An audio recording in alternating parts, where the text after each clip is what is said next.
Hello, everyone, and welcome back to the Knights of the Dawn podcast, where we talk about everything Brandon Mole. My name is Megan. And I'm Jessica. And today we're going to be covering chapters 12 through 15 of Book 4, Secrets of the Dragon Sanctuary. This is Seth's part of the book, basically. Seth comes in clutch. He gets to shine. Which, I mean, he gets other parts, but this is I know, but this is yeah. He gets to level up in these chapters, literally. Yeah, he does get a few buffs, doesn't he? Seriously. All right, so the first chapter is chapter 12, Grunhold, talking about the domain of the centaurs, who Seth loves so much. Even though they do not return the sentiment at all. Well, I mean, centaurs are jerks. Centaurs are jerks. This is an established fact at this point, and this chapter does nothing to disabuse him of that notion. fact, Yeah. of that notion. Disavow that notion? Disabuse is the right word. Okay, yeah. I need to trust myself, I swear. Disabuses of that notion. But yeah. So, yeah, we start off, Seth is back to his old self, just kind of like we saw in the last chapter. He's going out to meet with the satyrs. Mm-hmm. By back to old self, I mean, he's not depressed. Because, I mean, and so he's back into the negotiating mode. He's back to his old self after Kendra got back. And but he is, again, jealous of Kendra because Kendra gets to go with the group to go visit the centaurs. And Seth gets to be home, not going. But he gets a cool buff. He does. Because, turns out, like we discussed earlier, the satyrs have been fishing for gold and treasures in the old tar pit from... My brain just... Kirasak. Thank you. Kirasak, the demon from last book, and they found a really, really cool thing this time. It is a breastplate made of... Adamant. Which is, the strongest... As the word implies. It's like vibranium from Marvel, basically. Or, somebody uses adamantium. Adamantium is a thing. That's also I feel like, is that what Wolverine's claws are made out of? It might be. Hang on. Because I know something about Wolverine's claws is, stronger than vibranium. Fictional. Or something Marvel. like that. Yep. It is Marvel, okay. It's Marvel. All of his bones are coated in adamantium. That's what it is. Oh, okay. I was like, adamantium is a thing. Because, I mean, it makes sense because, the word adamant, if you are adamant about something, you are immutable, unchangeable. Your position will never change. That's true. I didn't realize that. So, yeah. I mean, it makes sense. Probably also comes from something like another fantasy book or Dungeons and Dragons or something. It's probably an Ardia, adamant. It's probably I don't know, you play Dungeons and Dragons, right? I dabble. You ever heard of adamant? I I assume it's probably referenced somewhere. Or else why would it also be called adamantium, which is also the strongest thing, you know? It feels like a pre-established. It does a little bit. If I had to guess, it feels like... If I had to guess, I'd probably say it's in reference to adamantium from Marvel. Just because, Wolverine, adamantium is, that's pretty old. That's not... Like the 70s, maybe? Yeah. 80s? I don't know when Wolverine... I feel like Wolverine's, yeah. He's one of the earlier ones.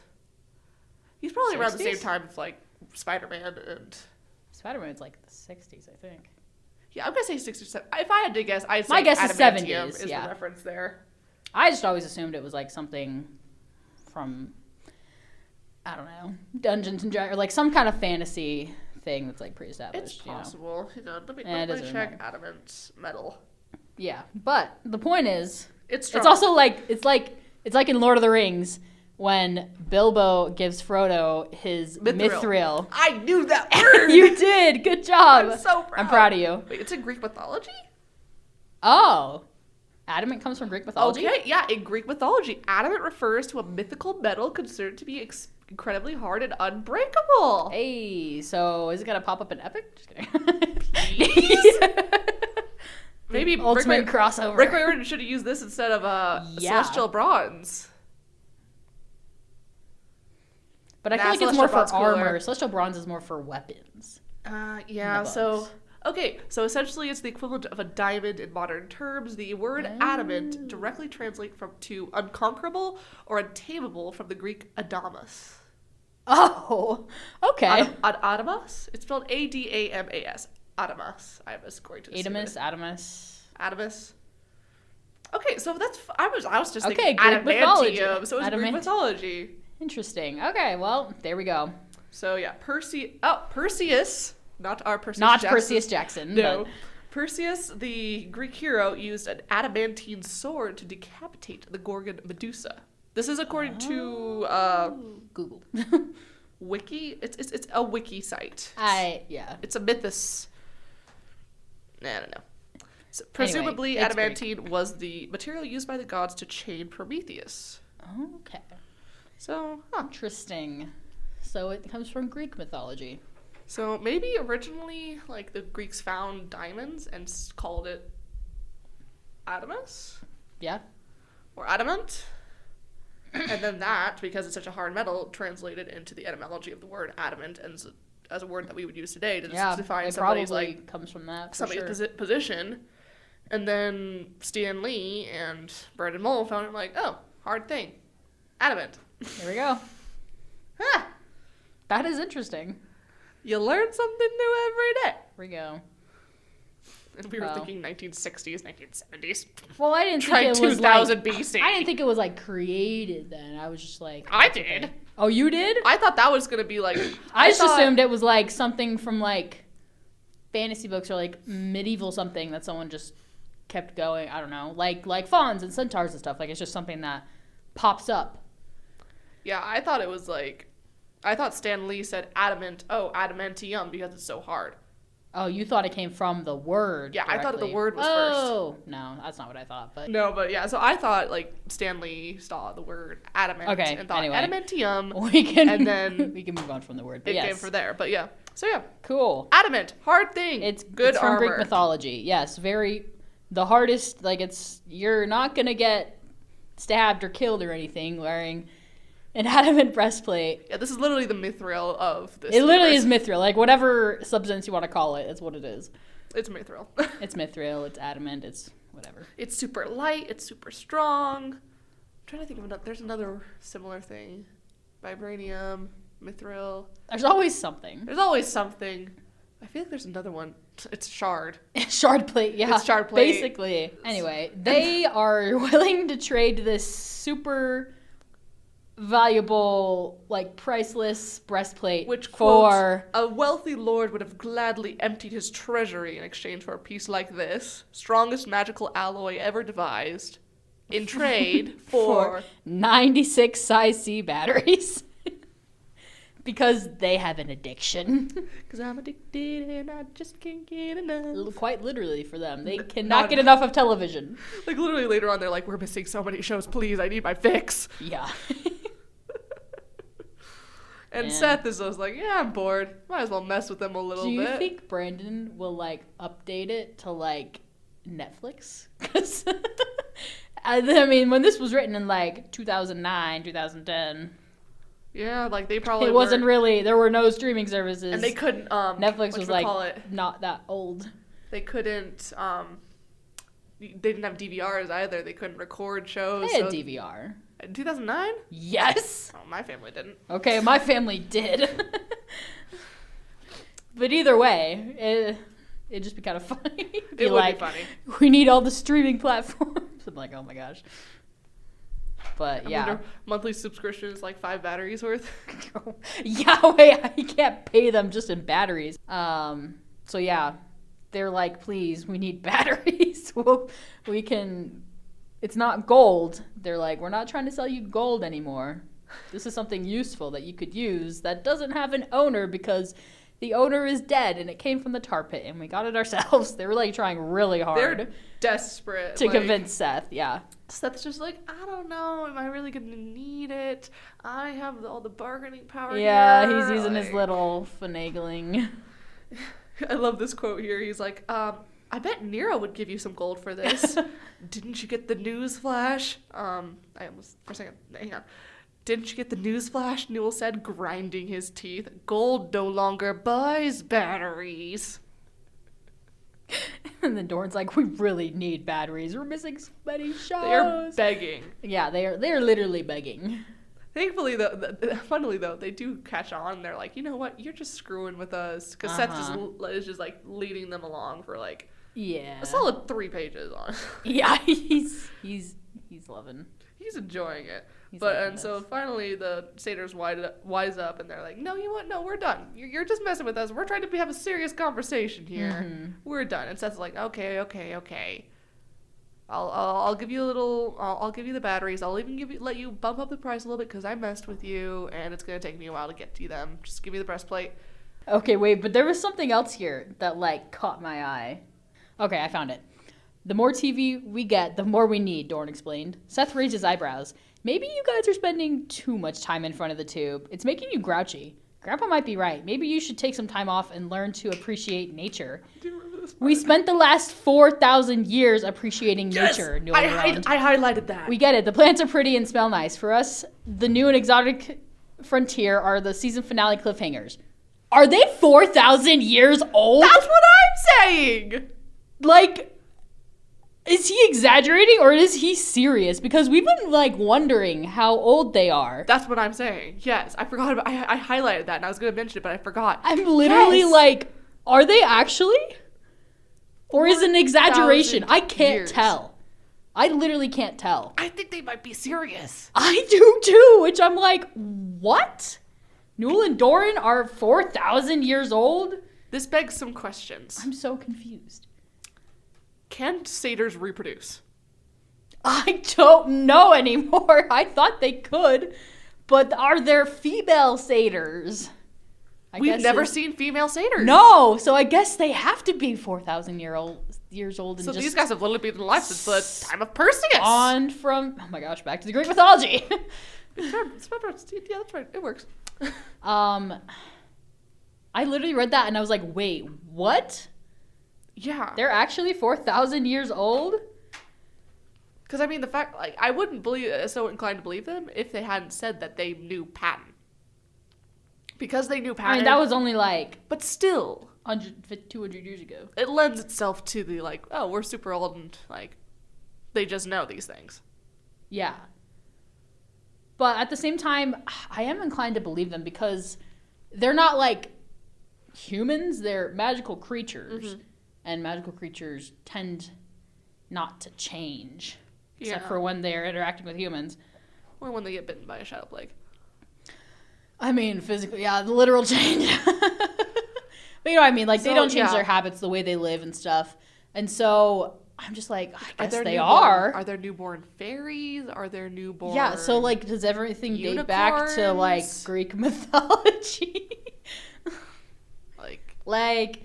when We know Blixes reproduce. yes. We do have... So does this, I feel like- does this lend itself to our theory about Blixes? that Blixes Are, like human, like can half reproduce as magical human? creature and half human? But then what are centaurs? Not centaurs, satyrs. It can't be like you think a human and a satyr? Is that what you're thinking? I'm saying if a human and a satyr got together, what happens? I don't know. You know what's happened. Oh In yeah, universe, you know it's what's probably happened. happened. You know what? In Greek mythology. I mean, Verl's trying to make it happen again.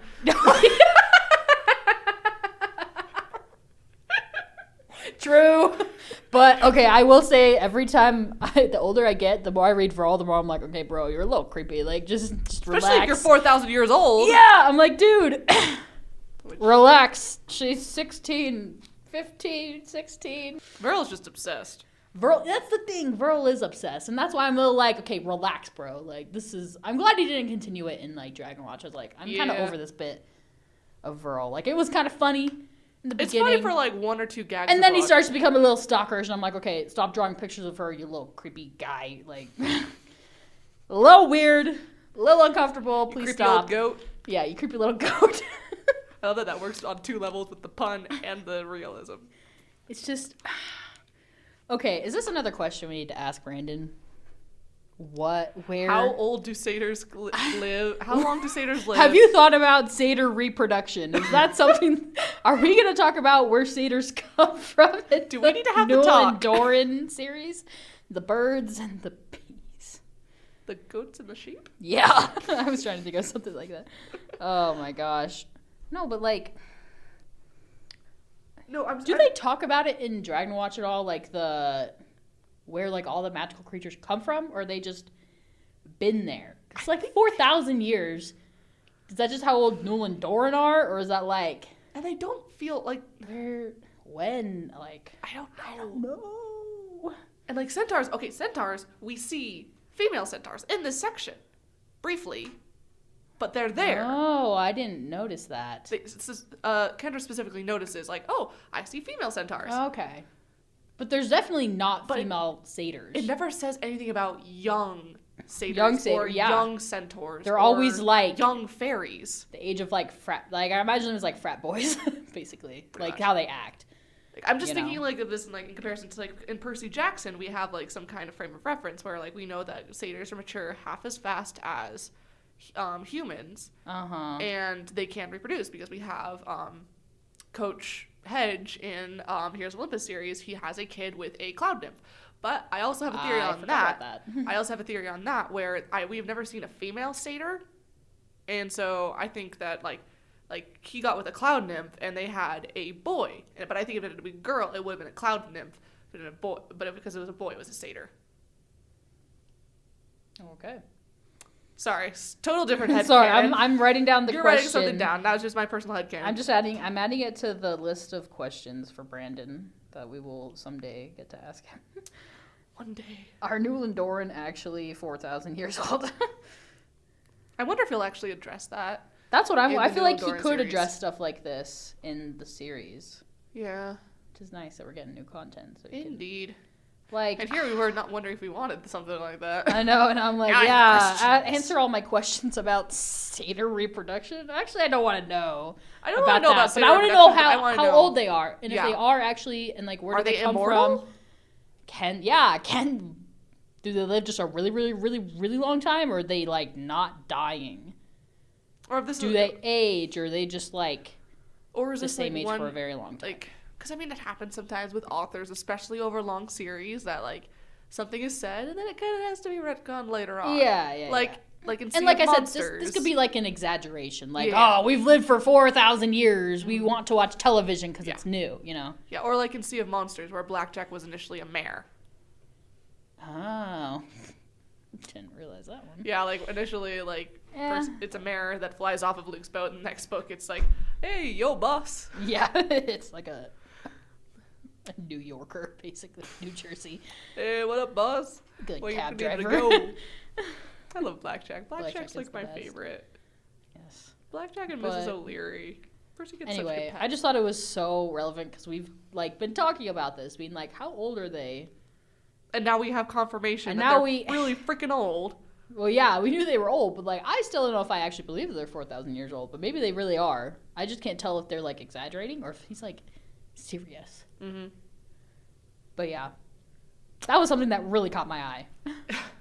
It definitely, I saw that one too, but thank you for bringing it up because I totally would have glazed over it. Seriously, Brandon, we need to know. Yeah. I really want to know this. Yeah, like, have most of the creatures been alive, like, since, like, when was the first preserve founded? That's what I'm wondering. Have all of the creatures, like, we know some of them, like, for, say, the dragons, we know that they reproduce, like, somewhat often. Like, we know that they have, like, a reproduction cycle, and, like, they're not all from, like, 4,000 years ago. They're not all just But I'm wondering when did the satyrs all come out at the same time? Like, are they all 4,000 years old, or is it just Nul and Doran specifically? Yeah. Are like Nul and Doran the equivalent? Like, is 4,000 years like is that frat boy age, and then like 3,000 years is virile, creepy stalker teenager phase? Yeah. And are there older ones? Like, are they older than that? Exactly. And has Brandon thought about this deeply? Is also the question. Because we're picking this apart a lot. Yeah, I'm really wondering if he's just going to be like, oh, I forgot to put that in there. Moving on. Yeah. Ignore such thing. They were exaggerating.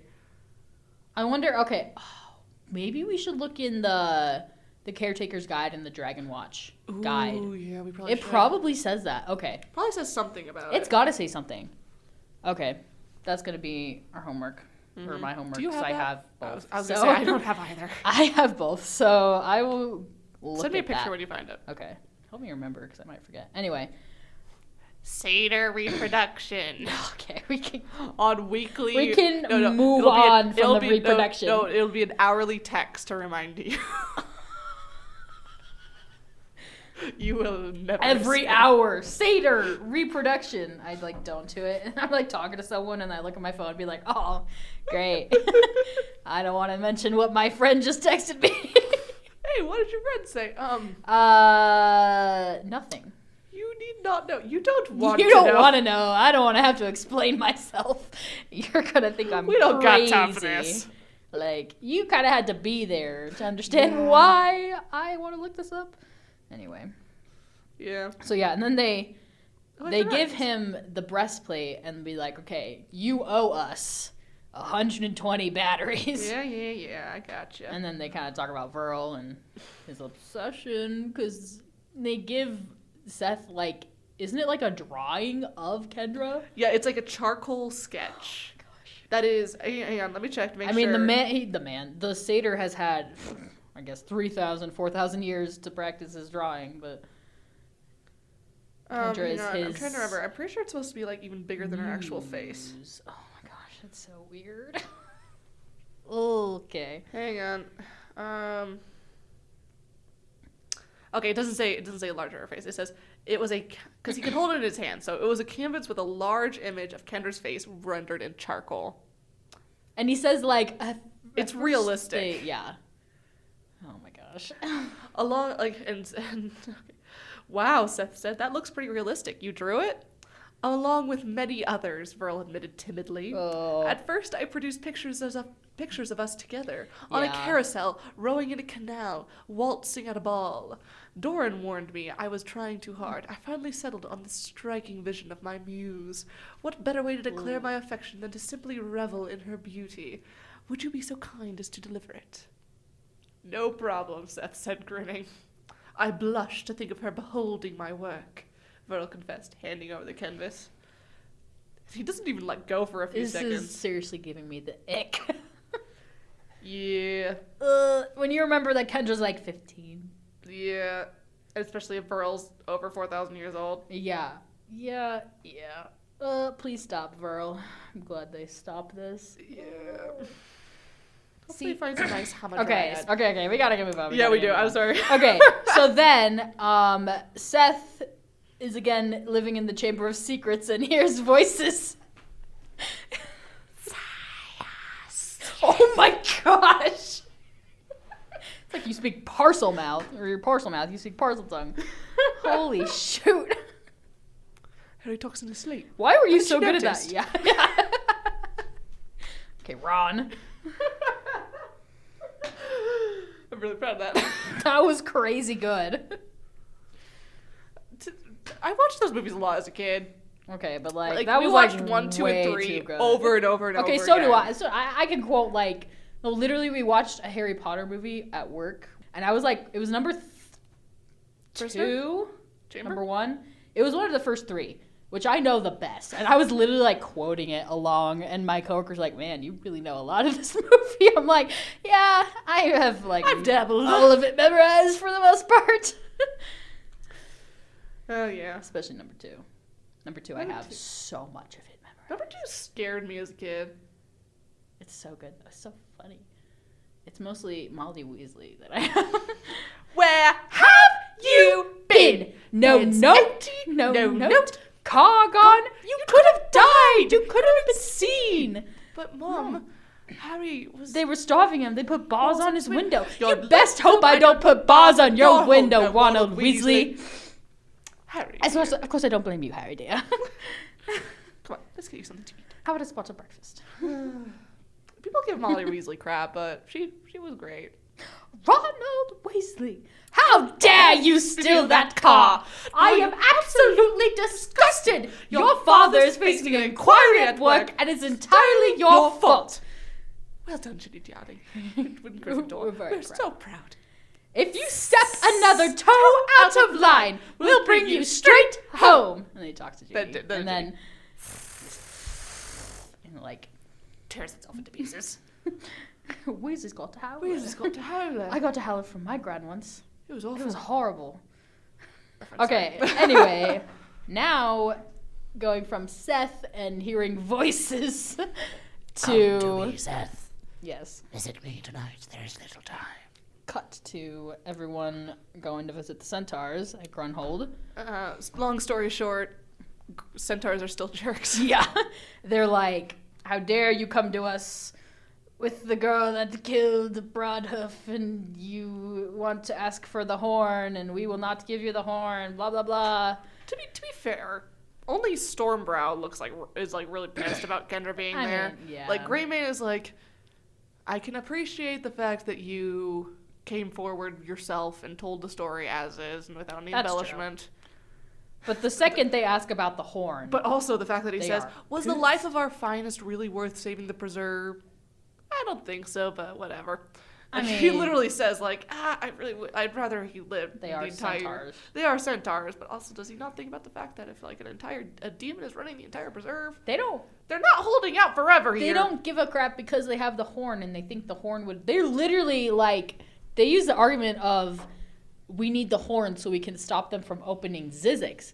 And then they're like, well, what is that our problem? If we have the horn, we can survive. And they're like, you're not going to outlast the demon horde if they come knocking on your door. They're very short-sighted. Yeah, they're very short-sighted and they're very selfish. But I mean, they are centaurs. They're magical creatures that don't change. They don't change. I did like, hang on. What is the language? It's called a Tauren. They speak Tauren. Yes. And it's a Tauren maze, which is like... Yes. I found that very interesting, because like a Taurus is usually like... It's like associated with bulls, not horses. Which I thought that was very interesting. But I mean, centaur, like, it's very similar. Oh, it's probably the root. It's probably something to do with like Minotaur, Minotaur. Yeah, like anything with like you're right. horses or that type of like hooves, things like that. They're Tauren.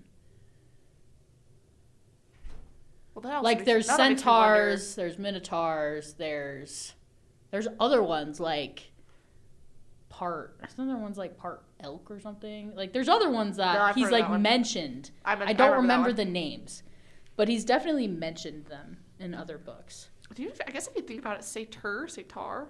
Yeah, I think it just has to do. I don't know what the root is. There's probably something. It's probably Greek. Oh, definitely Greek. I mean, Minotaur, if I had to put money on it, I'd say it's Greek. Definitely Greek. Anyway, but yeah, no, I like the fact that they he uses the word really well. Yeah, cool. It makes me wonder like what Taurus, if it's like equine or cloven animals, or if it's maybe it would be like half. Could be. I'm looking it up. Now we're curious. Okay, well, according to Google AI, anyway, the root Tor has multiple meanings, including bull, the Latin word Tor, and the Greek word Taurus, both mean bull. In British English, Tor is a prefix that denotes a bull. In American English, Tor combining form that denotes a bull. Some words can be combining. Ophiuchtaurus. Ah. Serpent bull. Sorry, I interrupted you. Continue. I'm so confused. Why is it giving me Elvish? As in... It literally says, in Elvish. I don't know if it means like Lord of the Rings. I was going to say, as in Lord of the Rings. Tor is a poet or archaic word that means king. That is definitely not what I wanted. So Tor... What? No, it's definitely about bull. It's definitely about like bulls and stuff like that.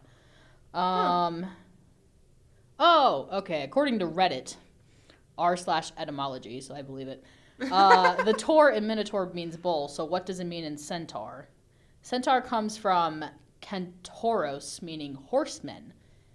It has the word bull in it. Interesting.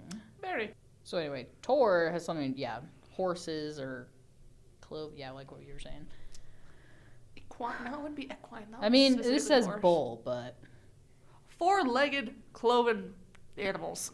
Yeah. It makes me wonder if Satar is a thing. Sator. Like Satyr, but Sator. Like if it was like originally... But that... maybe it was originally spelled It just got shortened. Yeah, it's possible. Okay, so maybe it is Latin, but still. Okay. has to do with bowls, but I feel like it also like connects them. So yeah, they start talking about how the horn is protected with like the maze and all that, and then they have a mountain troll. Yeah, which is one of the things they're most concerned about. They're like, dang. They have a cave troll. That was the Lord of the Rings. Trolls, quote. trolls. Okay, I don't know what you're quoting now. Enchanted. Oh. Oh, but my heart longs to be joined in song. Okay, we are getting too off topic. We We really need are. to get through I'm these chapters. Okay. And then they're like, why are you asking about the protections unless you want to steal it, huh? Oh, we just want to make sure it's safe. They're like, and then they plant the seed of like, the society is trying to get it Inadvertently, too. which makes it even better. It really, honestly, it works out so well. They couldn't have done it better if they'd planned it. No, seriously. The fact that they didn't plan it and that Seth just does it is kind of impressive. Anyway. To be fair, Growlithe helps out a bit. But yeah, True. That's the next chapter. Anything else we want to talk about from the end of 12?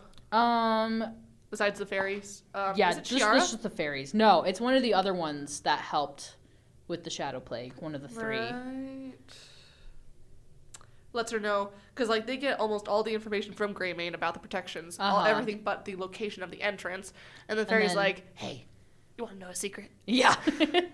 And she's like, you could command me to tell you if you want. Wink, It's wink. nice that there's Which some I thought- helpful fairies. Yeah, like, I thought we already knew that.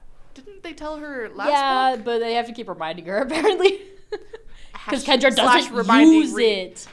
She doesn't use it. That's the thing you don't like, is that she like never uses a lot of her powers. Indeed. Except like distractor spells don't work on her. That's the one she uses Yeah. like the most. She's very reactionary. And the communication. She's a very reactionary character. Yeah. And I'd prefer Well, I her mean, more, Seth is an actionary character. which it balances out. But I feel like that'd be a great room for growth, is seeing Kendra become more action. I mean, she does more in Active. Dragon Watch. She does. This is true. So Yeah, The- Seth is definitely active. he's too active for his own good sometimes. We Or see that for- in this next chapter. next He chapter. takes it into his own hands. Indeed. He takes matters into his own hands. And so he was like, well, I love the beginning of chapter 13, Shadow Charmer, where he like has his alarm go off, and he wakes up and he like hits the alarm to silence it really quick. He sits up and he looks over at Kendra and he stares at her for a solid minute to make sure she's not faking. He's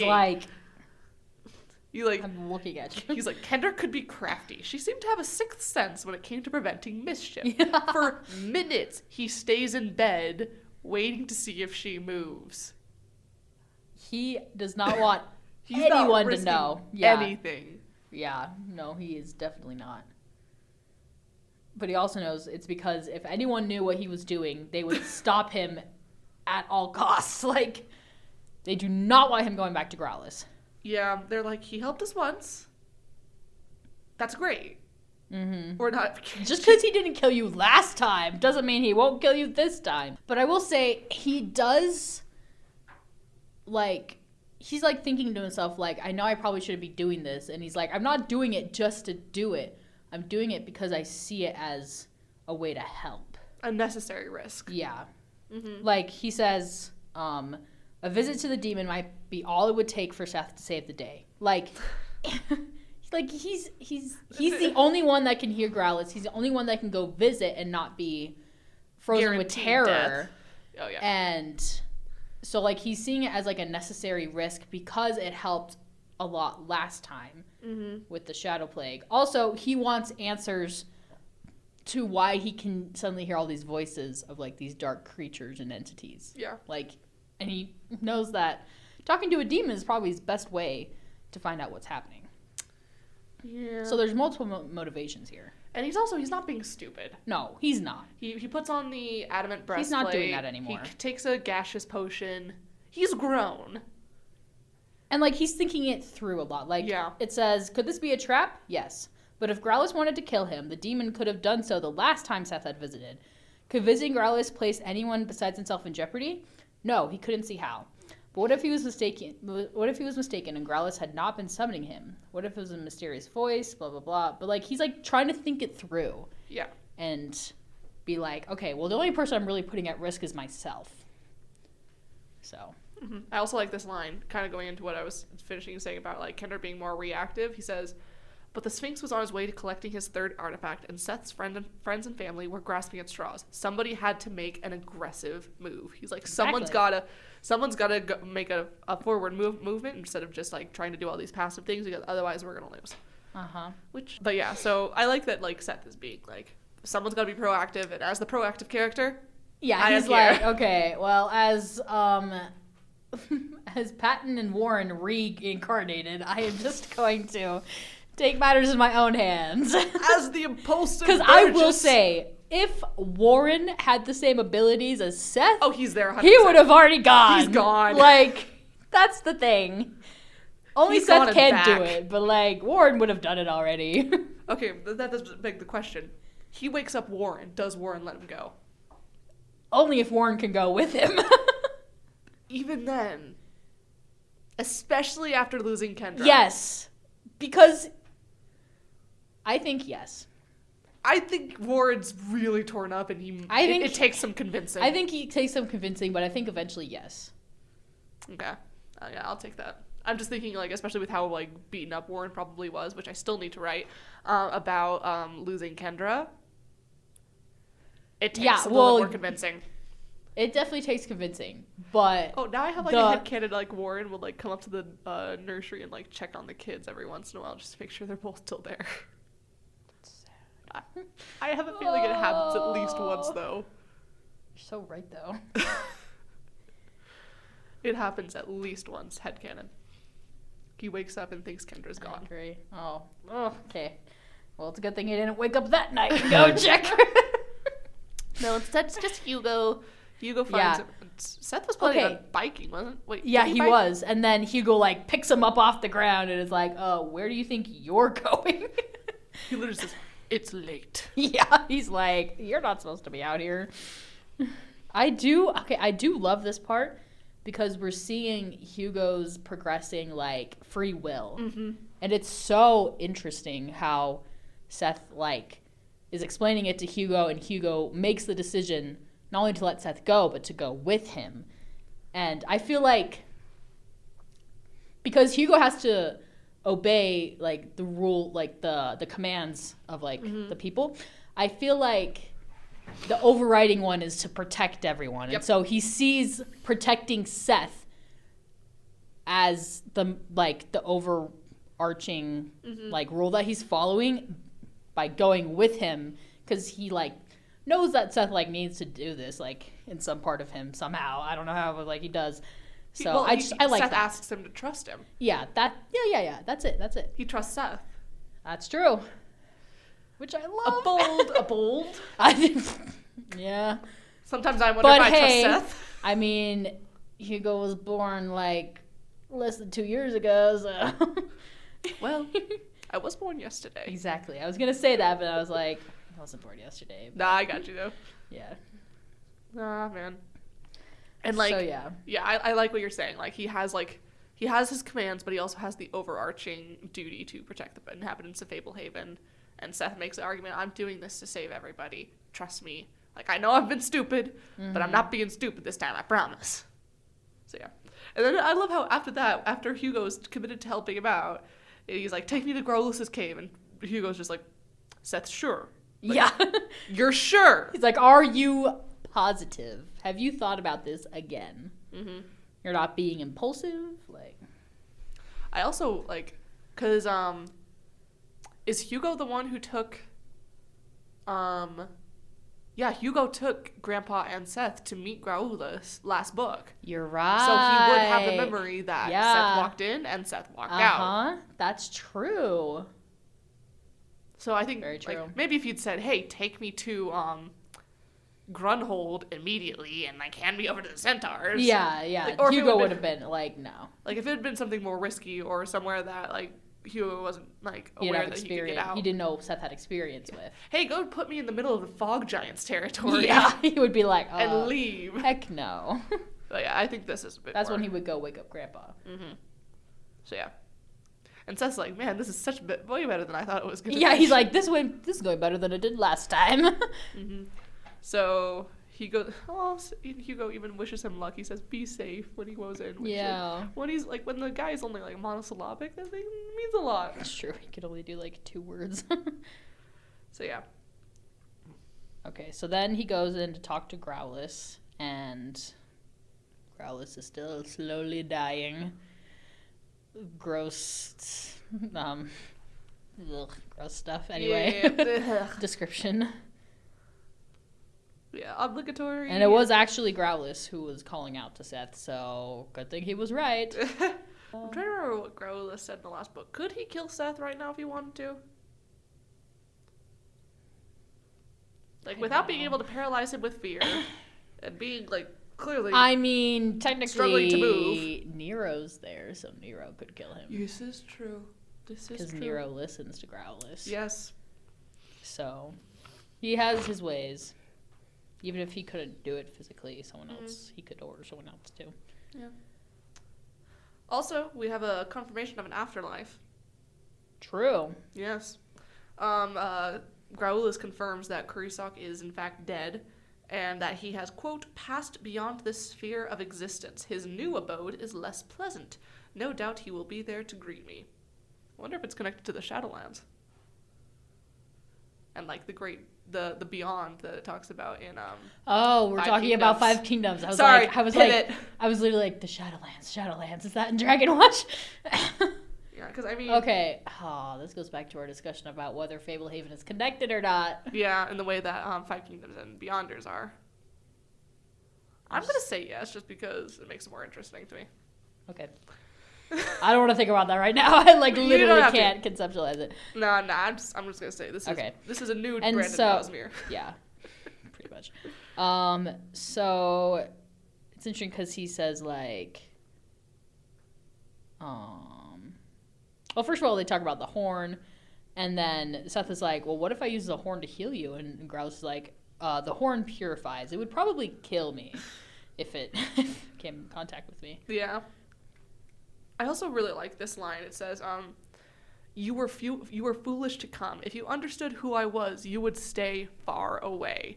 Or maybe you were not so foolish, for again, I mean to help you. The only experiences Seth has with Growlithe is that he goes to talk to him and he helps him in some way. And in this book, it is huge. Yeah. He literally tells him like what's been happening to him. He said, not only did you get influence from the nail, but when Kurisak died, some of it also went, so the darkness went to you as well. And so like that enhanced your powers even more, and you are what is called a shadow charmer. It's like a mentor-mentee relationship. Exactly. I almost went so far as to say like a parental relationship, but I brought it back. No, it's a mentor. It's kind a of thing. mentor-mentee relationship. So he tells him he's a shadow charmer. Well, unofficial shadow charmer. And he says, a shadow charmer enjoys brotherhood with the creatures of the night. His emotions cannot be manipulated. Nothing escapes his gaze. He hears and comprehends the secret languages of darkness. Am I a shadow charmer? It would be so Seth cool asked if we could hesitantly. see those things behind. I'm sorry, this is my beef with Brandon. Okay. Let it out. We hear about all of these really cool abilities. How many of them do we see utilized? His emotions are not manipulated because he doesn't get fearful. Escapes his gaze. I don't really know about that. I guess he can see things like the Tauren maze. Like later on, it talks He like can you see the wraiths. All of these are passive abilities. How many active abilities do we get to see used? I mean, I don't think Seth needs more active abilities. He can do it on But his I own. want one. I just, it's just like Okay, like but these. he uses these abilities to be more active. You're being very black and white about it. I know. I wish we got to see more.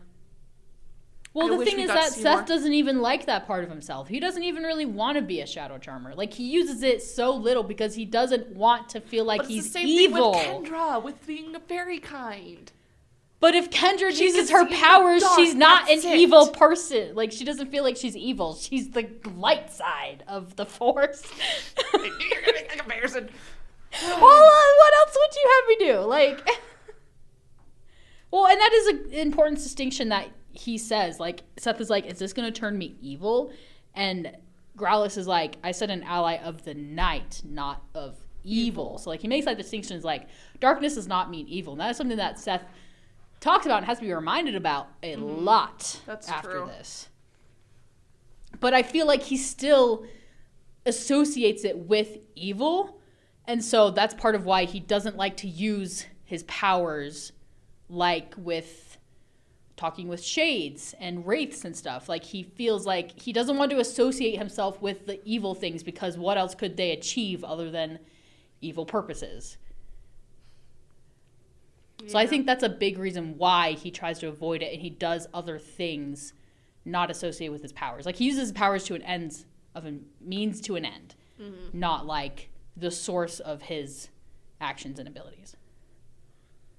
It's just who he is as a character. I know. I just want to.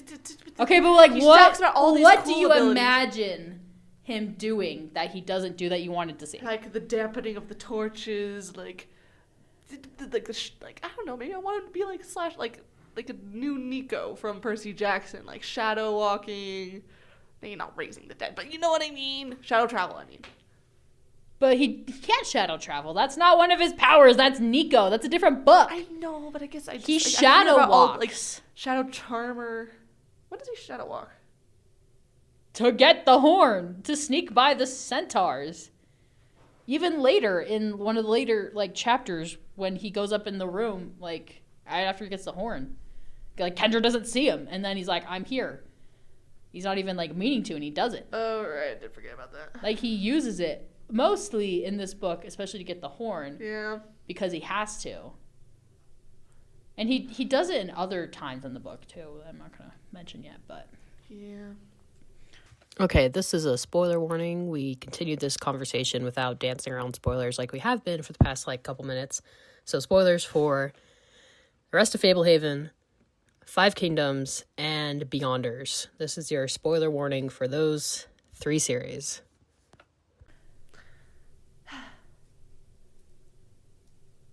And there are other things. I guess it's more my beef with Kendra, but okay. But Kendra isn't an action character. I know. She's like a pacifist. And then she does the biggest action and saves the day. Like, I don't know. I know. I want this book to be for... Is that why you like Cole so much, that he does literally everything? Yes!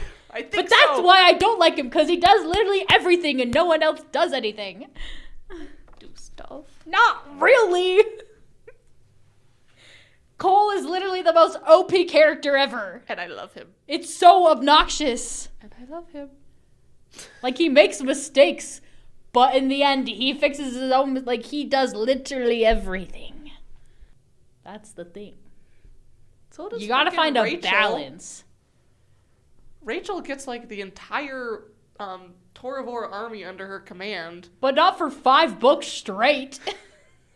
She gets a Atomic pretty early, and then it quickly is an Atomic adept. Okay, but is she the only one that risks her life throughout the whole series to do things? The others risk their lives in Five Kingdoms.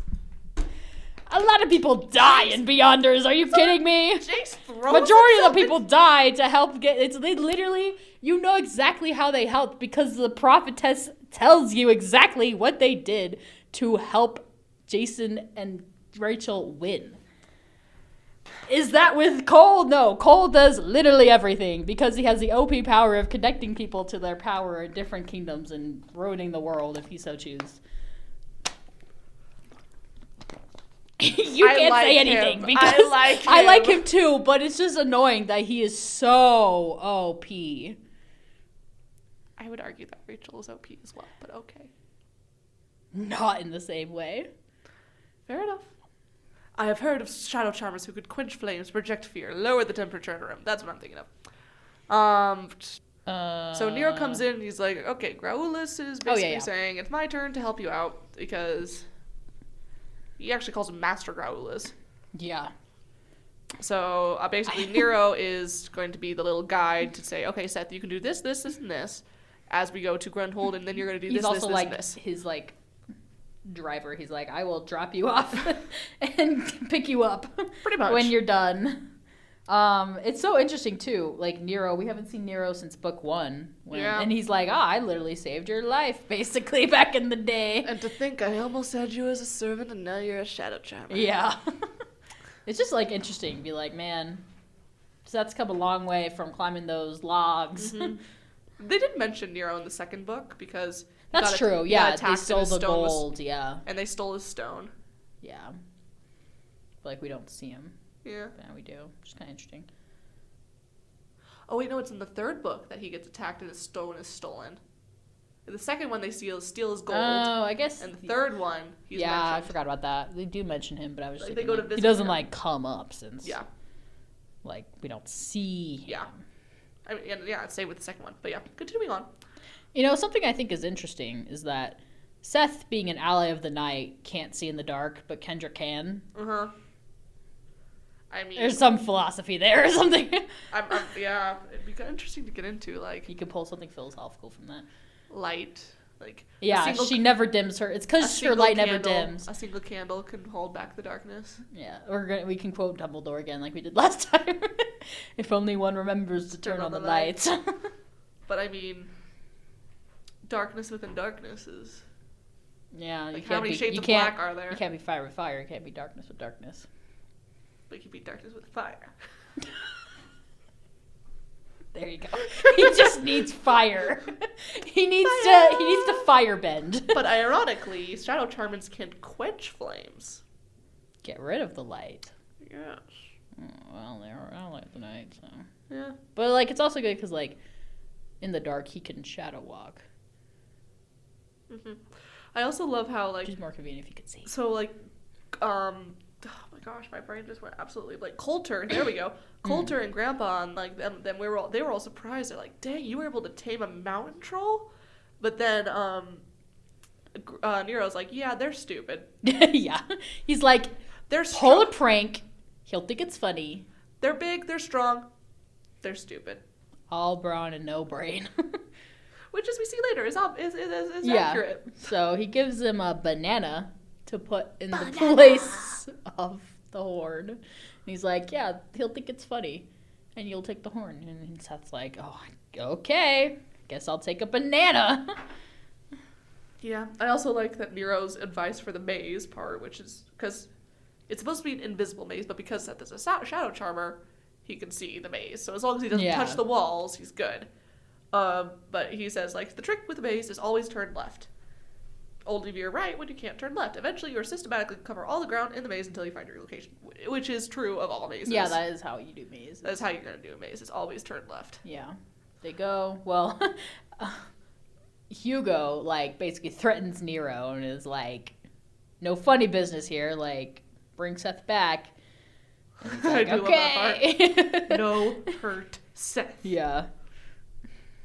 Holding him by his ankles upside down Yeah, in he's front literally of his face. like holding him. Like, you know, if Seth didn't come back, Intimidation. he's going to mess you up. Exactly. That's the point. So yeah, they go on a boat through the Seth even marsh. gives him permission to squash him if he ends up hurting him. Yeah. Nero's like, thanks for the that vote of confidence. Yeah. They almost get like, they almost run into like a fog giant on their way to Grunhold through the marsh. Which would have It's been terrifying. very bad. That would have been extremely bad. Especially since we've seen a fog giant in this Seth has books. literally seen a fog giant in a blood frenzy. Like, That is terrifying. from book 2. Yeah. So Seth asks a good question. Why are you helping me? And then Nero says, you are an ally of the night, Nero said. Growlithe is a demonic royalty. Long ago, he served as the left hand to Gorgrog, the demon king. I owe Growlithe a tremendous debt. He gave me my seeing stone. So there's a lot of lore we just got. Yeah, a lot of stuff just got dropped.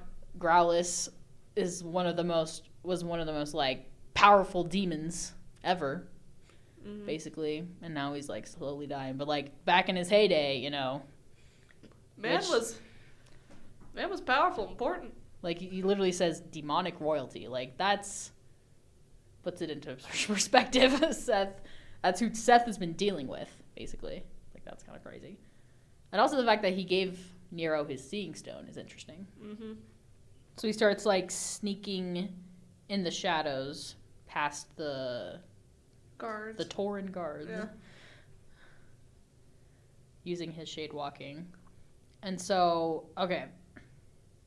So basically they're, like, these giant stones that, Monoliths, like, yeah.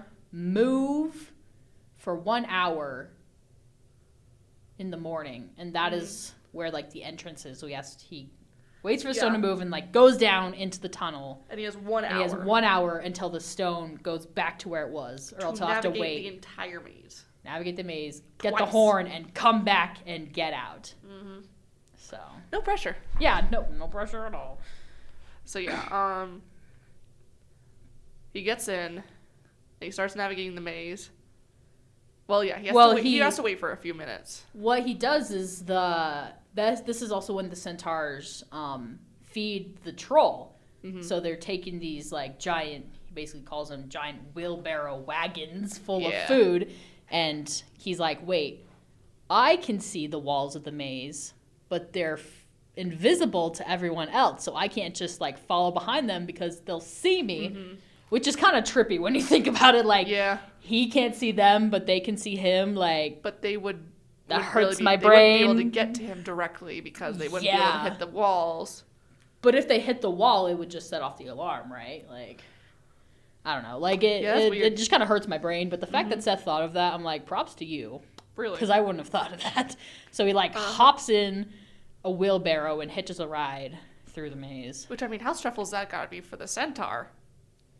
Like, wheeling him all the way through, and, like, they have to have, like, this exact path memorized. Yeah. Maybe the centaurs can see? He said he wonders if there's, like, markers on the floor or something to, like, mark it out. Yeah. And, like, he's looking at the ceiling, so, like, they're probably, like, the same centaurs that do it every day. Mm-hmm. So, I don't know, maybe it's how many steps. I don't know. Like, they've got it down. Yeah. But he's, like, looking up at the ceiling to, like, try and remember, like, the directions, like, that he's going. And eventually he gets dumped out on the floor, covered in, like, dead pigs. Yeah. It's just kind of gross. And then he hears the centaurs go away after they dump all the food on the ground. Which, I mean, it's a good thing they didn't turn around and look on their way back, because otherwise they would have seen him. But I don't know. I wonder if the centaurs can see the maze, because it is a Tauren maze. That's true. I bet the centaurs can see the maze. That would be my bet. Yeah, but Seth had, like, no idea to know that. Yeah. That's a good point. What makes it Tauren? It said at the beginning of the second. Like, I know that's what it's called. But they said it was, like, the same that my kind used anciently. So it is like the Minotaur. Essentially. Oh, whoa! It is. Yeah, I bet like the labyrinth. Like the labyrinth. Huh. It all goes back to Greek mythology today. Like. Yeah. I mean, that makes sense when you're dealing with satyrs and centaurs. Yeah. Which are essentially initially Greek. Yeah. I mean, I bet it says they're Tauren. It's a Tauren maze with invisible walls. And, like, Greymane confirms it's the kind that my kind, so it is centaur in origin. Yeah, so either they can see it or they know, I don't know, like, they have a connection to it or something, like. Yeah. Whatever it may be. They can get through it. Yeah. And thankfully they never turn around on their way back through the maze. Yeah, good thing they do this every day, so they're not thinking that anyone, also they're really, arrogant, so they're not thinking that anyone has the audacity or the ability to even sneak in past their guards. Like, they're not thinking that this could even be a possibility. So they dump all the food, the centaurs leave, and then the troll's drawing closer to Seth. And Seth had a vivid image of the troll cramming dead pigs into his mouth and a human boy along with them. Seth tried to squirm, but the weight of the hogs was too much. He was pinned, so he crawls out, hello? Like, just to make sure he doesn't get, like, chucked in, like, without... He doesn't get devoured with the pigs. Yeah, that's so true. So, but yeah, so then he puts the plan into action. He's like, hey, I'm Narvarog. How are you? I freaking love... That's so genius. It is. It gives the same vibe as My name is nobody. I thought you might say that. I know. It's the A same cyclops, vibe a as... troll. Is this just the Odyssey? I think it might be a little bit. It's literally Odysseus messing with Polyphemus by saying his name is nobody. Instead of sheep, it's pigs. Instead of cyclops, it's a mountain troll. It's very similar. They're The both mountain stupid. troll isn't. Yeah, they're very stupid. And it's in the end, it also helps. helps out in saying, like, who hurts you? Nobody. Then be quiet. Who stole the horn? Navarag. Oh, no. Oh, we tried to warn you. Oh, no. It's so smart. Like, props to Seth. Props to Nero. That's true. Nero's a little more cunning Entirely than Seth Nero's. is. This is entirely Nero's plan. That is a good point. But I mean, Seth sells Seth it. pulls it off. Seth yeah. sells it. He sells it. Why you in food? The words came out like a controlled belch. Wonder how that would sound like in a TV Ew. show. Gross. It's like those people who can like burp the ABCs. Oh my gosh, let's not analyze That's the that. vibe I get. I'm Have you okay. seen Over the Hedge? Yes. After Hammy? he drinks like the soda or Hammy. whatever. Oh, I can burp my ABCs. Gosh. ABC. That's a good DreamWorks movie. That is an underrated It is DreamWorks funny. movie. It is really funny. I forget that it's DreamWorks. So yeah, he pulls the joke. Yeah, he's like, hey, wouldn't it be funny if I replace the horn with a banana? And that absolutely kills the troll. Yeah. He's like, oh my gosh, that's the funniest thing I've ever heard. And he's like, oh, but you'll bring it back, right? And he's like, yeah, I'll bring it back in a couple days. You know. Also helps that, hey, this is where his powers help. He's speaking Duggish. Yeah. The language Uh-huh. of the mountain troll. And he's like, you speak good Duggish. I like talking to you. And Seth's like, I love Duggish. Duggish is the best. Just Yeah. like mountain trolls. Mountain trolls are the He's best. just schmoozing him, like. Totally. He does give Odysseus So vibes, right? funny. He really does. He's like, this is weirdly connected to Epic. The Odyssey. Yeah, so he grabs the horn, Shoves in the banana. shoves... Just so funny. He found it beautiful. Uh, I promise. And talks to the horn. I'll bring you back, I promise. Adnar's like, come back soon, Navarag. I really hope Navarog never actually comes. I mean, he won't, but it would be fun if he did. Yeah. It's gonna be like, Agnar be like, oh, Navarog, my buddy! Yeah.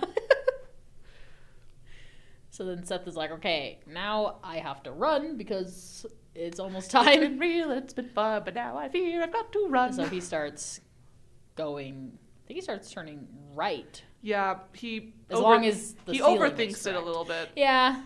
But he gets through it, like, barely in time, but Yeah. just enough time to slip out through before the monolith goes back into place. What if you could fly? That would be so... Like, what if you could fly? That would be very convenient. Like, that would solve the maze like nothing. You get in the entrance and immediately take off straight up, go forward, as long as, like, the maze doesn't go to the ceiling, which we know it doesn't because Seth can see the entire ceiling from the entrance. That's true. So as long as you fly, like, 45, Okay, but 50 what feet does up. flying have to do with being an ally of the night? I'm just saying in general. You wouldn't have to be You an just ally want of him to the be maze. OP, don't No, you? no. I'm just saying in general. If a person Oh. trying to solve a Tauren maze could fly. Oh. But then I guess this is true of really any maze. That's, yeah. You could Huh? fly over any maze. I may have placed it like a dome of the invisible Okay, wall. you're thinking too hard I about really this maze. am. I'm sorry. You're hyper fixating on it. I am just a little bit. I apologize. Okay, okay. moving on. So he starts panicking, as is his right. But he makes it down. He makes it back to to the the entrance. shore. Yeah, and he's calling out for Nero, and then Nero comes, Yeah. and, well, let's see. Where'd I it love go? when he's trying to get out of the pit where like the stone is about to come down. He's like, okay, if I time this right, I can slip out and use the monolith to hide me from view. Because at this point, it's like approaching dawn, so the Yeah. shade walking isn't going to be working as well. Yeah, And so he's like, okay, if I do it right, I win. If I don't, I get die. squished. That's I'm like, true. that And is- he does it right. That is the price you pay, little young Patton. True. When jumping's your sole Risk it option. all. You jump. Mm-hmm. Okay, So yeah, he gets back with Nero and he gets in the boat, and I just think it's kind of funny. First he says, "I can see you," Seth whispered. "Dawn begins to color the sky. We must hurry back to the golem. If a fog giant spies us, it will not end well. You achieved your aim?" "I got the horn," Seth said. "The centaurs haven't realized." As if in response to his words, they heard the long, low moan of a distant horn. As the other horns took up the call, sonorous wails echoed throughout the swamp. "They know," Nero spat, licking an eye. So it's just like... licking an eye, was that really necessary? I don't know. But it's the classic, like, oh, we did it, and then boom, right after that, like... Okay. So anyway, they get back to Hugo, and Hugo, he takes Seth, and he's like, it. "Get back to the yard, avoid centaurs at all costs, we have to go." I love it. And then we go back This next to Kendra. chapter is phenomenal. I freaking love this chapter so much. It's horns, to clarify. Chapter 15, horns. This is the last chapter we're talking about. It starts with Kendra waking up being like, "Oh, okay, what the heck?" It's like probably like 6 in the morning, like 5 in the morning. I honestly wonder whether or not it was a horn that woke her up or her sixth sense. Because it says she awoke disquieted. Her BS and sense going off. And immediately looks over at Seth's She's bed. really like, Then she, like, because that like, does and then always happen. she wakes up and she senses something. She's like, It my older literally- sister sense is tingling. Literally happens in the second book when Seth gets taken by Coulter-controlled You're Vanessa. totally right. Because then she goes Vanessa down and wakes up controlled Vanessa. Coulter. I just said the wrong thing. No, I got you. She really does have a sixth She sense. does have a Seth sixth is totally sense. right. A Seth sixth sense. A Seth sixth sense. Yeah, the triple S. Anyway, and she's like, "Wait, is he in the bathroom or is he gone?" And then checks under the bed. The typical. Is his emergency kit there? Well, the thing is, he actually like put the pillows. Oh yeah. to He's trying to make it look he like was she's like, still "Wait, there. he doesn't sleep with it over his head." And She's then like, she checks under the bed. He's sure curled up tight, and that's when she's like, "Oh crap." Yeah. And then she hears the horns and goes downstairs, and everyone else is up because of the horns. Kendra did not relish her role as a tattletale, but with a brother like Seth, what was she to do? Then she goes down and she's like, "Oh, what's going on?" And then Grandma turned her head. The centaurs are agitated about something. They seldom range this far from Grunhold, and they never wind their horns so freely. Chills tingled through Kendra. Seth is gone. The other's world gone. Gone? I don't know when, Kendra reported. He stuffed pillows under his covers. He took his emergency kit. Grandpa bowed his head, clapping a hand over his eyes. The boy will ruin us yet. We wouldn't be hearing horns if they had caught him, Coulter observed. True, Grandma acknowledged. Warren approached from behind, rubbing sleep from his eyes, and his hair matted erratically. "What's going on?" "Apparently, Seth has riled the centaurs," Grandpa said. "Would he have gone after the horn?" Grandma asked. "Surely he couldn't be so foolish." "If he'd gone after the horn, the centaurs would have him," Warren said. "More likely he was mad he didn't get to accompany us to Grunhold. He probably went sightseeing." Warren has no faith. But is Warren saying that because that's what he would do? Again? Probably because Warren already evaluated the riskiness of the move. He and probably determined, thought. he probably like I wouldn't get it, so he wouldn't get it. So True. And also, what would I do in this situation? I'd be mad I didn't get to go, so I'd go sightseeing. Yeah. And then Grandpa is pissed. He is like, because he thinks Seth went just to go look at the centaurs. And he calls out for Hugo. Hugo obviously doesn't answer because he went with Seth. And then they get Mendigo. And Mendigo, well, they're like, "Did Hugo leave with Seth?" And Mendigo's like, "Yup." Without the words, because he's still... Yeah, I mean, he points. But, Yeah, he's still an an automaton, basically. Yeah. So what can we do? Kendra asked. Grandpa huffed. We wait. Who would like a smoothie? Grandma's trying to release some of the tension. So Grandma goes back into the house as Tanu sees Seth and Hugo approaching. So Kendra looked out across the yard. So Hugo comes loping across. At first, her brother looked worried, but then he started trying to resist a smile. Then Grandpa loses it. Is something funny? Grandpa asked in a severe tone. No, sir. Still wrestling against a smirk, Seth says. Grandpa trembled with anger. The centaurs are not to be trifled with, and you are not to be trusted. You are grounded indefinitely. You will spend the rest of your time here locked in a cell in the dungeon. And Grandma laid a hand on Grandpa's arm. Stan. Grandpa shrugged away from her. I'll not lighten the punishment this time. We've clearly been too gentle in the past. He is not an imbecile. He knows that this type of behavior puts himself and his family at risk. And for what? To sneak a peek at some centaurs? Frivolous amusement? Hugo, how could you have joined him in this? The golem pointed at Seth. Horn. Yes, we hear the war horns, Grandpa said impatiently. Then he paused, his expression softening. Are you telling me that you went to rescue Seth after you heard the horns? No, Seth said. No longer smiling, he's like, okay, now I have to be serious. He took something from his emergency kit. He's telling you that we got the soul of Grunhold. He held up the pearly unicorn horn. Everyone on the deck gaped in disbelief. I'll be jiggered. Coulter. That's such an old guy thing to say. He is old. He's old. Good old Coulter. Grandpa was the first to recover. He's like, okay, inside now we have contraband. Go. If we are seen with this, we're done. We literally die. Like, we start a war. Like, Warren clapped him warmly on the back. Well done. Warren overcomes his anger real quick. Warren's not angry at all. He's proud. He's Hugo. like, yes, my clone. He's doing what I would do. My cousin, I'm so proud of you. He's so proud. And then Kendra's like, how the frick did Seth do this? Like, had there been some sort of total centaur malfunction? yeah. So, how mad are you? Seth asked, still holding up the lustrous horn, just being like, I've got the horn, just in case anybody Hey, forgets. remember, I got it. In case And Grandpa's like, less mad. the grin creeping up onto his face again. And then Grandpa's like, okay, I guess I probably would have done the same thing maybe in your shoes when I was your age. He's fighting a but- smile too. Yeah, At least you weren't endangering us frivolously. exactly. Although it was still unwise. And then he tells them that he went to Growlithe, and they're like, Growlithe? Again? Freaking And then again? He gives the whole Shadow Charmer spiel about how Yeah. that's what was going on with him. Tells things about the adventure. And he's like, okay, so no centaur saw you. Not a glimpse. And you told the troll your name was Navarog. Or nobody. Grandma confirmed. Right. Okay, so we're still going to be suspects, but we have deniability. Yeah, exactly. You have them turned around so they can have deniability. Okay, so they're getting ready to go. And then they're already planning, like, okay, so now we can use this to go to Wormroost, and, like, then we can pretend to have recovered it back from the society and give it back to the centaurs when we're done. Alright. So,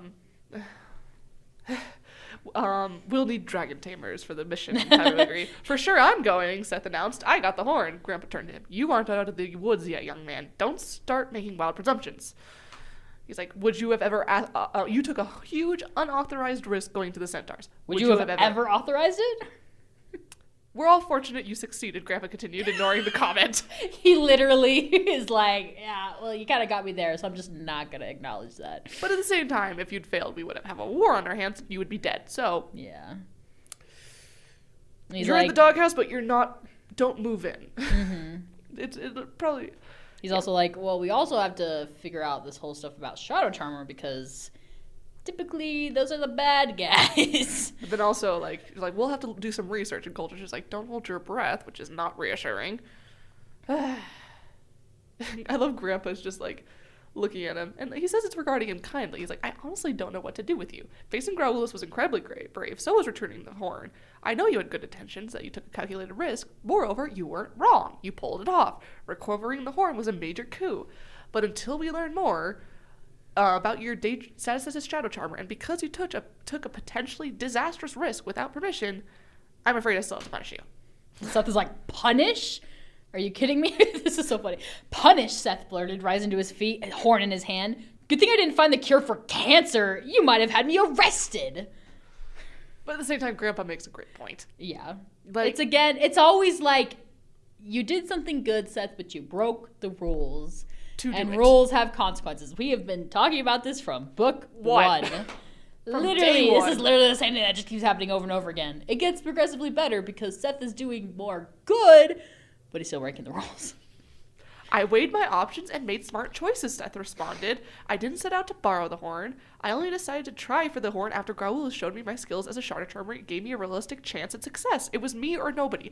What would Patton have done? Warren chuckled. He would have shaved the centaurs, dipped them in honey, covered them with feathers, and then hung them out like a bunch of piñatas. I'm just saying. Yeah. And then first of all, it's just funny that Seth is trying to use this, like, what would Patton have done? You know, like, I'm just trying to be like Patton, you know, the world's greatest adventurer. And then Warren just kind of makes a joke. But then Grandma extinguishes I love what Grandma says. Very few men who live their lives like Patton Burgess die in bed, Grandma said, gravely, extinguishing the Snickers. I mean, she's not wrong. She's not wrong. She's not wrong. They're both in such a difficult position because they're like, they love him, they're proud of him, it worked out. They actually needed him to do it, but they don't want him to risk himself. They can't keep rewarding this behavior because that teaches them, keep taking these risks. Exactly. Keep risking your life. Like, he's still only, like, 12, 13 years old. He's like, in the circumstances, this made sense, but, like, maybe if we were more willing to let you take risks, you could have come to us. Like, I don't enjoy doing this, Seth. And Seth's like, don't do it. Yeah. Like, it's like every parent with a child, like, I don't enjoy having to punish you. Then don't do it, Mom. Mm-hmm. And Seth is like, just keep in mind that my new abilities may come in handy at a dragon sanctuary. And Grandma's like, well, dragon sanctuaries are very, very dangerous. Most likely a death trap. Yeah, you shouldn't Which is why we're sending Kendra. Yeah. Seth is like, you can't just cut me out of it. And then Grandma's like, who we exclude or exclude is not up to you. So. The reward would be not having to go, Coulter huffed. Yeah. Coulter's like, and Seth is like, well, you know, when you take a horn, you're supposed to feel guilt. Good luck taking it from me because you might have such bad guilt. Like the magical guilt. Forgot about that. Yeah. And they're all like, Seth, this isn't going to be a vacation. Like, they still think that he just wants to go because it's a dragon sanctuary and whatever. And it isn't about seeing cool dragons, Grandpa growled, clearly losing his temper. Exactly. Although they will be cool, Warren murmured, earning an elbow you from are Tadu. They are literally the same. Not helping, Warren. You are not helping. It's so funny. That is exactly what Warren would say. Tears brimmed in Seth's eyes. His mouth opened as if he wanted to say more. Then he turned and stomped out of the room. What are we going to do with that boy, Grandma sighed. I don't know, Grandpa said. If he hadn't decided to go after the horn, we'd still be treading water. Maybe he's the only one of us seeing clearly. Grandma shook her head. Don't kid yourself. His main interest is still the adventure. Saving the world is a happy side effect. This is all still a gain to him. Patton was the same way, Warren mentioned. The same way. He did a lot of good, partly because he relished the thrill. I think Seth cares, Kendra spoke up. It isn't only about the fun anymore. He's learning. He is. He is learning. Okay. But then, right after that, I swear the boy will be the death of me. Yeah. Honestly, it's surprising he hasn't given him a heart attack yet. Poor Grandpa. Yeah. Okay, so the horns are getting louder. Warren rushed into the room. Centaurs are at the outskirts of the yard, and they're like, okay, here we go. And then Dale comes stumbling in. What's all the racket? Like, bro, you didn't wake up before? It's like the sleep of the dead. Honestly. So then Grandpa's like, okay, I'm going out there to handle this. Kendra can come. She makes it look more innocent, like we're caught off guard. And Dale, you're coming along. Because you look confused. You look confused. You just woke up. They literally don't tell him. They're just like, the centaurs are here. We don't know why. So, like, he literally doesn't know why they're there. Like, Grandpa literally just says, Dale, go stand on the deck and watch Stan speak. Exactly. He's just like, just go out there and look innocent. That gives me the vibe of, like, when I was in, like, I think I was as a freshman when I was, like, really tall, but I still had no idea how to use how to play basketball. Oh. I could not dribble. I could not shoot. I couldn't do anything at that point because I was tall. Hold your hands up. They literally they said go stand in the paint and hold your hands up. That's literally all they told me. It's literally all you needed to do. It gives me the same vibe. It's true. Like, Dale, go stand over there. Just go stand over there. We need you for this. You'll be helpful. Just go stand over there. That's true. So they go out on to the edge of the yard to meet the centaurs. Mm-hmm. And it's Cloudwing, who we've met. He was in book 3. Yeah. And Skygazer, Their who is the spiritual leader. Yeah, he gives me kind of Ferenz vibes from Harry Potter. Yeah, another centaur. Yes, indeed. And it says, okay, so when Skygazer awoke, he felt that the power shielding Grunhold had waned. The heart remained, but the soul had fled. Love that little metaphor right there.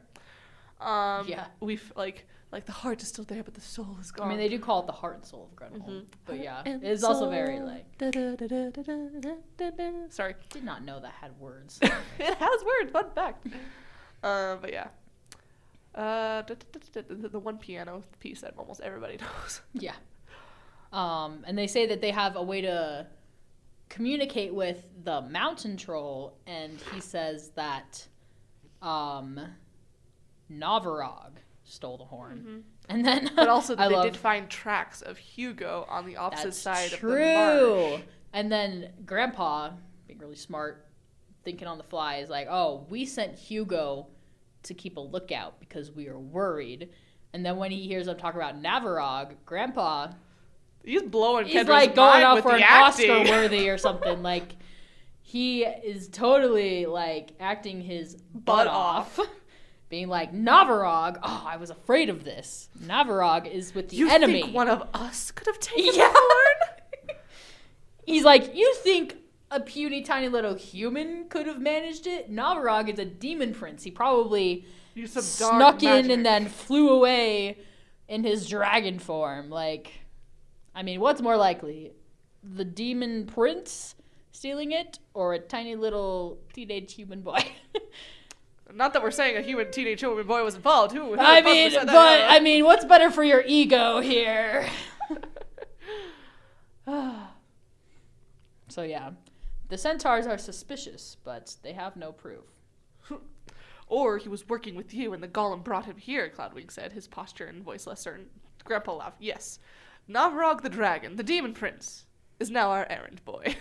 Yes, he needs Grandpa's going for an our Oscar help. Like, right literally, he's good at this. Kendra is even like, man, I didn't know Grandpa was such a good actor. We go back to Seth. He's stewing upstairs, being like, oh, why can't they just let me do what I know I can do? He like doesn't want to be excluded, and he admits to himself, like, he's growing. We still see the growth of him. Like, admit, yes, I want to see the cool dragons. It's part of the allure. So does Warren, but but I honestly think I would be valuable on this mission. I love his point. He has his powers. With emotions immune to magical manipulation, he might make a fabulous dragon tamer. And perform some slayings. Slay at it. Slay boy. But yeah, I do like how he's like thinking about it. He's like mature enough now to admit to himself that yes, he wants to see the dragons, Which but it's 100% not just that. 100% Lena had this conversation with Patton a million times. Like, honey, True. I have to go to Lost Mesa and retrieve the artifact so I can hide it here on Fablehaven. You just want to see cool dragons. Yes, but that's not the point. I have to save the world. And also see cool dragons on the way. But And it's also a win-win. slay a dragon. Is it my first? I don't know. Was that his first? I guess we'll find out. So then Kendra walks in, and she doesn't see him because he's shade walking. And then he reveals himself. So that's him unintentionally using his powers. They start talking. I love the reference here. Actually, I wanted to make sure you were all right and to check out the unicorn horn. Seth held it up. It's heavier than it looks. He studied it appraisingly. I'd say it's worth about 10 million awesome dollars. Or 10 million idiot points, depending on your perspective. Yeah, I love that callback. It's a solid one. And I like that she actually is just checking up on him because, like, she loves him. He's her brother. And A, he just risked his life. And B, he just pulled off a pretty sick, like, a stick grab. So, I mean, she's allowed to be Also, he just, interested like, and also concerned. stormed off and, like, he's feeling a lot of feelings and she wants to, like, talk to him. Aw. But then I love how when Kendra asks to hold the horn, because the horn has like this thing where if you try to steal it, it's so pure you can't do it because you feel the you feel so guilty. And Seth's like worried, like, well, if you can hold it, like, what if it triggers the guilt because I stole it and then you'll want to return it, or B, if you can hold it, what do they need me for? Yeah. But because he threatened to be like, what if you can't take it from me, so I have to give it to you in order to let you to go to Worm Roost. Mm-hmm. But like, I love right here it kind of shows like he would never go through with that. He would never put that over the safety of the world. He would give it to them if they asked, if they wouldn't let him go. But like, he's just sad because he's like, oh, they really don't like need me, you know. Yeah. And he knows that, like, unless they, like, really need him, they won't let him go. Because that's the only reason they'll let Kendra go. Exactly. They need her for the distractor spell. Mm-hmm. And so he gives Kendra the horn, and she's able to hold it without the guilt. And he's like, well, that answers that question. Looks like they won't need me after all. Yeah. And Kendra's like, she's trying to be honest. He's like, who knows what they'll decide? And Seth's like, I do. Patton's message explained that Worm Roost is protected by a powerful distractor spell, which means that even though nobody will like the idea, you'll get to go. For the other slots, they'll select old people like Warren. I feel like if such a 12-year-old. If Warren were in the room right now, Warren would be like, oh, he would have some words. I am not old. He'd be so offended. He's like, hey, I'm the younger brother here. Warren's like not even 30, so he's at not. At least we hope. He's not. I am convinced. I'm single, Warren. Hey. So anyway, Seth is like, okay, well, now I have no purpose in going. They're gonna choose old people like Warren, and like you said, Warren. I can just imagine Warren being like, hey, excuse you. You're looking at your future here. Let's be honest, it's a bright future. Minus the lots of girls, I mean. I feel like Warren could get like anyone he wanted. Imagine if, honestly though, he's a full package. Imagine if the Newland Doran series is set like 5-10 years in the future. I'm down. I didn't even think about that. And we get like grown up Seth. How late? How much later is it? Especially because they have. That's so interesting. Especially because they have iPhones at that point. You're right. And like iPhones and like smartphones don't really come until like 15. Well, I mean, he doesn't actually. But he doesn't actually say like the years in the books. So like. True. Anyway. I don't know. Yeah. But I mean, it's yeah.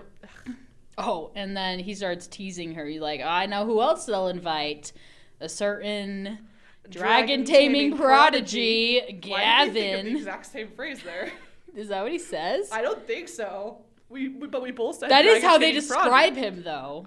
But that is funny. Oh, okay. I know that's what they said. That was funny, though. We both said dragon taming prodigy. This will be your second date at a deadly wildlife park.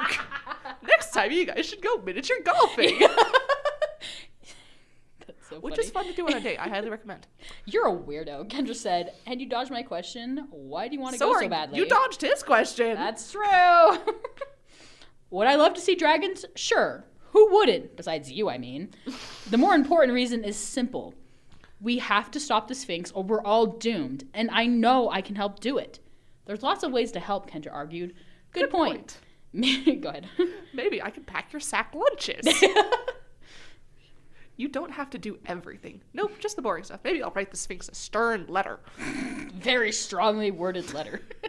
Kendra laid a hand on her shoulder. No matter what happens, please promise me that you won't do anything stupid. Or anything awesome. Depends on your perspective. Promise? We'll see.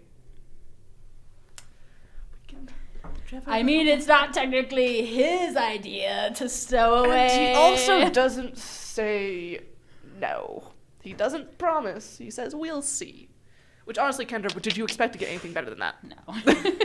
That's all she could, that's the best she could hope for at that point. True. But yeah, so overall, we love these chapters. These chapters are fantastic. Freaking phenomenal. I love the horns chapter. We kind of had to go a little bit faster through it, but it's just so, it's so funny. It's just and just the fact that they're just like, okay, Seth actually pulled this off somehow. It puts Grandpa and Grandma in such a difficult position. It really does. Like, it solves their big problem, but then creates new problems. Like, how do they discipline / reward this behavior? Yeah. Like, it's also just crazy. Like, they don't expect Seth to do anything. Then all of a sudden he just shows up with the horn, and the centaur's not far, like, hot on his heels, not far behind him. It's just like, you go. hello, Patton versus Hello, Patton. This is the coming of Patton 2.0. I know we say it literally all the time, but he literally is just something in the genes of the Patton, the Burgess men. There's something in the water. It really, really is. And like, We say it all the time. but it's just true. It's so true. And like, I love it so much. And I was gonna say something that I forgot. Oh, sorry. What were you just saying? He just like shows up. Oh yes. I remember. Thank you. You just exactly triggered it. This is one scene that I want to see in a show, like just like when he pulls it out of his emergency kit and everybody just stares at him. Everyone's like, what? I need to see that realized. I need to see that Oh scene. my gosh, yes. That would literally be perfect. It would be so good. And the grandpa's like, oh, put that away. Don't let anyone see. So good. It's so good. All right, So, the next chunk of chapters will take us to Worm Roast. Indeed. I hope you guys enjoyed us. We clearly did. Yeah. We're going to have to cut out a lot of this just because so much of it was just random tangents. Yeah, we go on too many tangents. But they're fun. And They I are imagine that's fun. part of what you guys enjoy about this. Yeah, I hope you guys don't mind our ramblings a little bit, what we keep in. Yeah. Just know that there's a lot more where that came from. So much more. If you enjoyed this, please let us know. Remember, we are available through Spotify, Apple Podcast, YouTube, pretty much wherever you can find your podcasts on. Keep supporting us on all these different stations. We'll keep putting out awesome content for you guys to listen to. And we just want to thank you guys for listening. You guys are seriously the best. We love you. Honestly, so much. Thank you guys for showing enough interest that we keep doing this. Yeah. Because it's really fun. We It enjoy is. it, It a is lot. fun. It's one of the highlights of my week, if It's I'm being so great. honest. But yeah, but for now, that's all for this week. I'm Jessica, I'm Megan. and we'll see you guys next time. See ya. Drink the milk.